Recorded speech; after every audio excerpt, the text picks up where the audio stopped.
You happy? Randy Johnson has always been a man of extremes.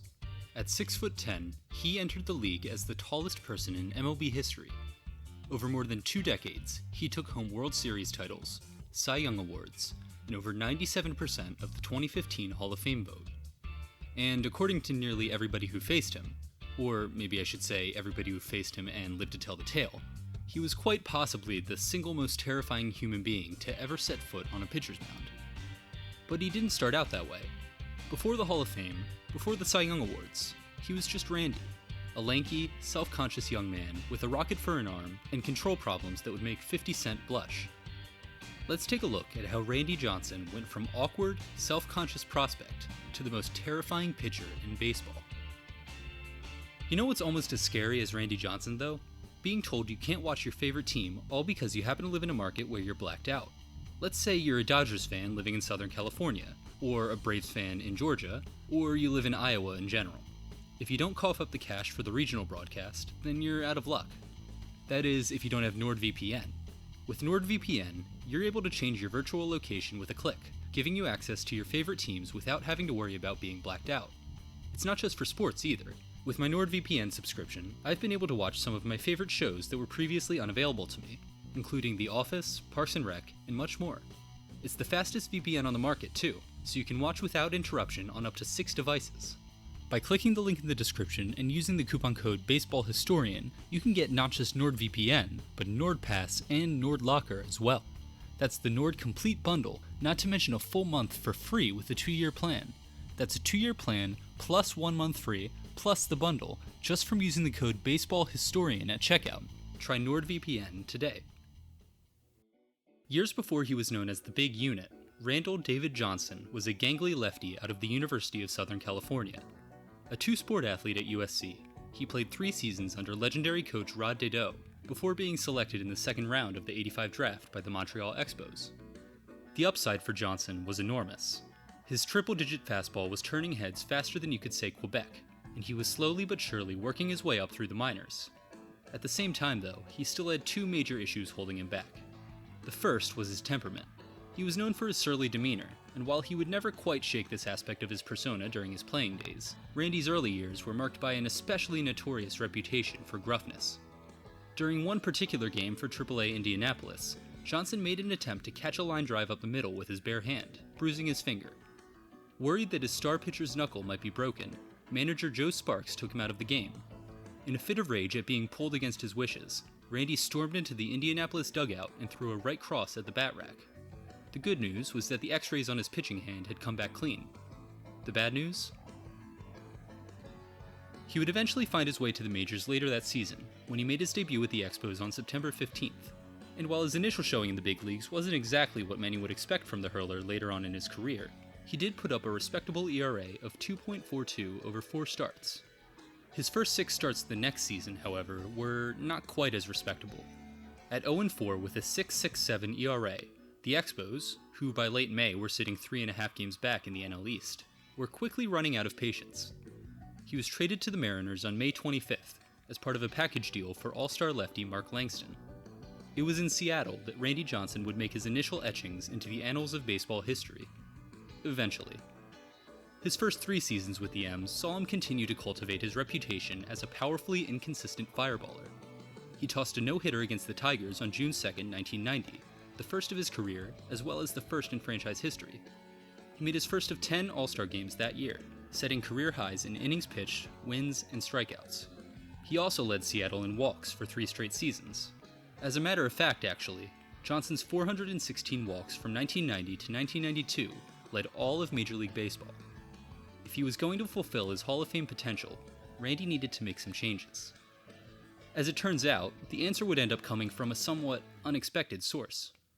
Prior to a home game in August of 1992, Johnson was going about his pregame routine when he ran into a certain pitcher from the opposing Texas Rangers. At 45 years old, Nolan Ryan was in the midst of a career renaissance. With the help of pitching coach Tom House, Ryan had been able to counteract the drop in both velocity and command that had led the Astros to let him walk after the '88 campaign. He'd averaged 200 innings a season since joining Texas, and had led MLB in whip, hits per 9, and strikeouts per 9 the previous year. On this fateful day, Johnson happened to bump into Ryan as he was running laps around the Kingdome between starts. What followed was the first in a series of conversations that would change the course of Randy Johnson's career. Now, there aren't many people in the world who can honestly compare themselves to the Ryan Express. Randy Johnson, however, happened to be one of those few. Like Randy, Nolan had spent his first years in the league battling inconsistency and control issues. Like Randy, many of the managers, coaches, and teammates surrounding Nolan at the time were concerned that these issues would prevent him from ever reaching his full potential. Unlike Randy, though, Nolan actually had a solution. Well, technically he had two. Randy's first problem, according to Nolan, was physical. While Johnson's size allowed him to pitch unlike anybody else in the game, it also meant he had to deal with mechanical challenges that were alien to many of his coaches and fellow pitchers. Because as it turns out, not all pitching advice is universal, especially when your pitcher is a 6'10" anomaly of a man. He had to focus on throwing more strikes, Ryan said. By developing consistency with his arm angle, he'd be better able to harness his velocity and put hitters away. While with the Expos, his delivery had been noticeably slower, most likely in an attempt to keep his long limbs in check. What this actually accomplished, however, was opening him up to timing issues and problems with consistency. By speeding up his motion and bringing down his arm slot to a 3/4 position, more akin to Walter Johnson than any of his fellow pitchers, Randy was able to extend his release point by nearly a foot. In doing so, he cut down on opposing batters' reaction time to the extent that it was nearly impossible to tell what pitch was coming until it was too late, a feat made all the more remarkable by the fact that he was basically a two-pitch pitcher. In addition to his fastball, which was clocked at as high as 102 miles an hour, Johnson featured a slider that sat in the low 90s with tight, late break that made professional hitters look like novices. He called it Mr. Snappy. Nolan also told Randy to land on the front of his foot instead of his heel. In doing so, he'd be able to stop his body from driving toward third base instead of home plate, as he had been before. The effects of this change were almost immediate, and his mechanics quickly improved. Ryan's second bit of advice was mental. He talked about mound presence and going at hitters, and not being afraid to brush them back off the plate when necessary. He knew how hard Johnson worked between starts, and he told him it was time the hitters knew that as well. When Randy stepped on the mound, Randy was going to be in charge. It was like a switch had suddenly been flipped. In the 11 games that followed this conversation, Randy's ERA dropped by nearly 2 points, his opponent's batting average sunk to 166, and he struck out almost the same number of batters as he had up to that point in the season in about half the number of games. One of those games was an 18-strikeout masterclass against the Rangers on September 27th, in which he let up only 2 runs over 8 innings.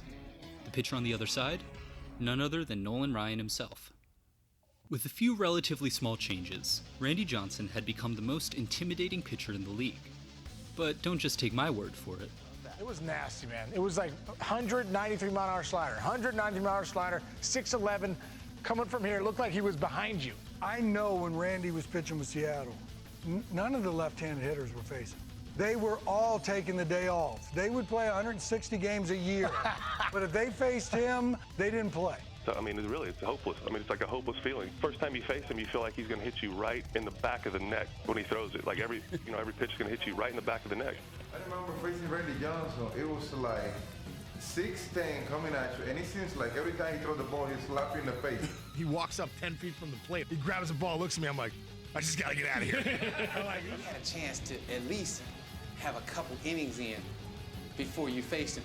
We had spring training when he was still trying to home in the arm angle. So I get in there like this. If that's home plate, I be in there like this. And that's my take round. This guy's finger rolling the ball at 6'9". Yeah, I might as well stick this bat up my butt and walk off. Now you can identify with John Kruk when Kruk was in the All-Star game. Beautiful. Fanning himself off. I don't think so. You knew that was coming. John had no chance. Give me somebody who's retired that had a tell. Randy Johnson had a tell.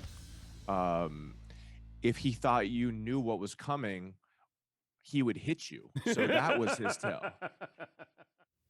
By the time he hung up his spikes in 2009, Randy Johnson had led the league in strikeouts 9 times, won the 5th most games by a lefty in MLB history with 303, and set the record for most strikeouts ever by a left-hander with 4,875. He won 5 Cy Young Awards, including an incredible 4 straight while in Arizona, during which time he struck out over 1,800 batters, 700 more than the next best pitcher, His 10.6 strikeouts per 9 innings are the highest among any Hall of Famer, and he was one of only 20 pitchers ever to record a win against all 30 teams. Prior to his meeting with Nolan Ryan, Johnson had averaged 136 walks per 162 games. After 1992, that number dropped to 69. His hit-by-pitch rate, meanwhile, saw no such change. As his days in the big leagues began to wind down, Randy took one last page out of Nolan Ryan's book. It wasn't mechanical this time around. In fact, it didn't have much to do with his own pitching at all. At 45 years of age, Johnson served as an elder statesman of sorts on a Giants team that featured a pair of 24-year-old pitching phenoms in Tim Lincecum and Matt Cain. Like Ryan had 2 decades prior, Johnson provided the young hurlers with advice on how to harness their raw talent, as well as guidance on how to conduct themselves on the mound. That year saw the San Francisco Giants pitching staff put up league bests in strikeouts and runs allowed, while their team ERA was good for second in the NL. A year later, Lincecum and Cain would lead the club to their first title since 1954. For 22 years, Randy Johnson threw harder and stood taller than anybody in the league. Nowadays, however, he's making a living on the other side of the camera.